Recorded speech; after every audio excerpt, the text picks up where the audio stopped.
ప్రజలు ఏమనుకుంటున్నారు అనే విషయాల మీద, అనే అంశాల మీద ఇవాళ దృష్టి సారిద్దాం. ఇవాళ శాసనసభలో చాలా పెద్ద ఎత్తున చర్చ జరిగింది. మిమ్మల్ని తీవ్రంగా విమర్శించారు, కడిగి పారేస్తున్నారు. ఇవాళ ఉన్నటువంటి పరిస్థితి, మీరు అసమర్థ నిర్వహణ కారణంగా ఇవాళ ఈ రకమైనటువంటి కోత ఉంది. విద్యార్థులు, పరిశ్రమలు, వ్యవసాయం, వ్యాపారాలు, గృహావసరాలు ఎక్కడ చూసినా కూడా చాలా అస్తవ్యస్తమైంది కరెంటు పరిస్థితి. వెంకటరమణారెడ్డి గారు ఎలా సమర్థించుకుంటారు దీన్ని మీరు? సరే, ఈరోజు జీవితంలో అంటే అందరికీ కరెంట్ అనేది నిత్య జీవితంలో గాలి, నీరు ఎంత అవసరం, కరెంటు కూడా ఎంత అవసరమైనటువంటి విషయం. ఇందులో ఏమాత్రం కూడా అనుమానించాల్సిన అవసరం లేదు. ఇది చాలా అందరికీ కూడా ఈ రోజు పేదరికం అని ఉన్నత వర్గం కాకుండా ఈరోజు అందరూ కూడా కరెంటు వినియోగంలో చాలా ఎవ్రీ ఇయర్ గ్రోత్ అనేది చాలా ఎక్కువగా వస్తూ ఉన్నది. Minimum 10 to 15% minimum growth every year current వాడకం అనేది.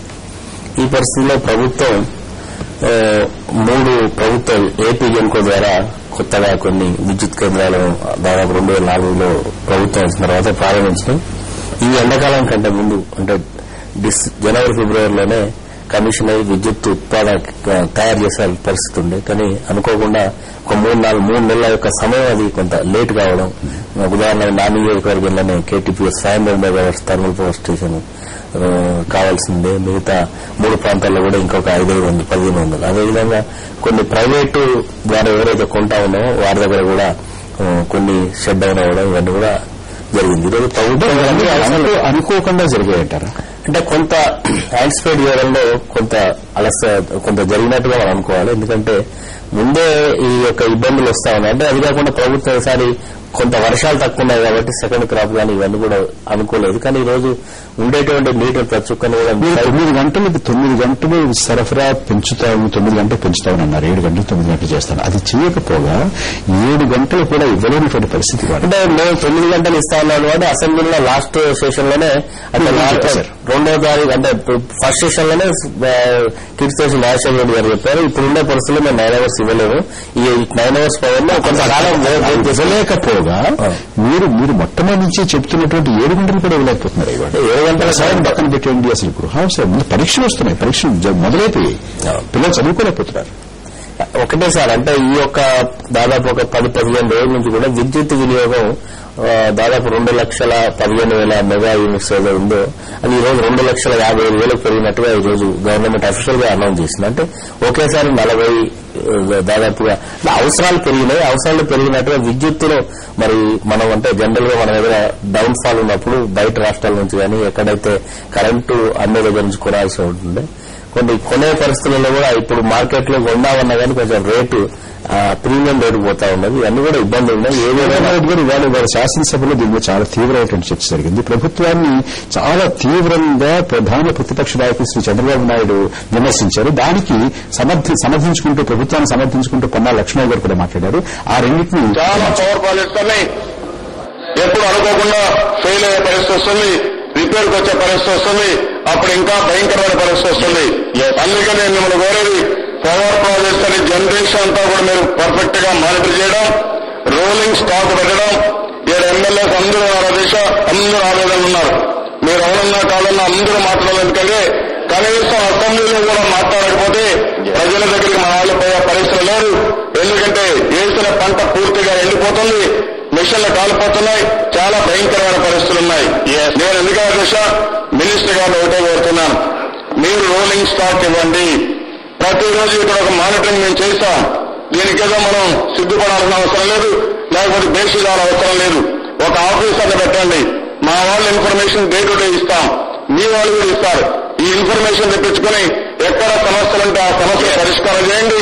దానివల్ల కొంతవరకైనా రైతులకు న్యాయం జరుగుతుంది, గ్రామీణ ప్రాంతాల్లో న్యాయం జరుగుతుంది. ఆ విధంగా ఒక మానిటరింగ్ మెకానిజం డిపార్ట్మెంట్ పెట్టడం కాకుండా ఒక వ్యక్తిని లైజాన్ కోసం ఈ అసెంబ్లీలో కూడా పెట్టి ఎప్పటికప్పుడు ఆ కంప్లైంట్స్ అన్ని ఫుల్ఫిల్ చేయాల్సిందిగా మంత్రి గారిని కోరుతున్నాను. మినిస్టర్ గారు 7 గంటల మరి కరెంటు సరఫరాలో ఎటువంటి రాజీ ప్రభుత్వానికి లేదు అని, అదేవిధంగా తాగునీటి అవసరాలకు మరి సాయంకాలం విద్యార్థుల పరీక్షల సమయంలో కరెంటు కోత లేకుండా ఉండే విధంగా అవసరమైన మేరకు కరెంటు కొనుగోలు చేసైనా ఈ 40 రోజుల మరి ఉపద్రవాన్ని అధిగమించడానికి ప్రభుత్వం నిరంతరం కృషి చేస్తుందని ఇందులో రాజీ పడబోనే విషయాన్ని తెలియజేసుకుంటూ మాజీ మంత్రి ప్రజారాజ్యం పార్టీ నాయకుడు శ్రీ కోటగిరి విద్యాధరరావు మనతో ఫోన్ లో మాట్లాడిన అందుబాటులో వచ్చారు. విద్యాధరరావు గారు నమస్కారం అండి. నమస్కారం అండి.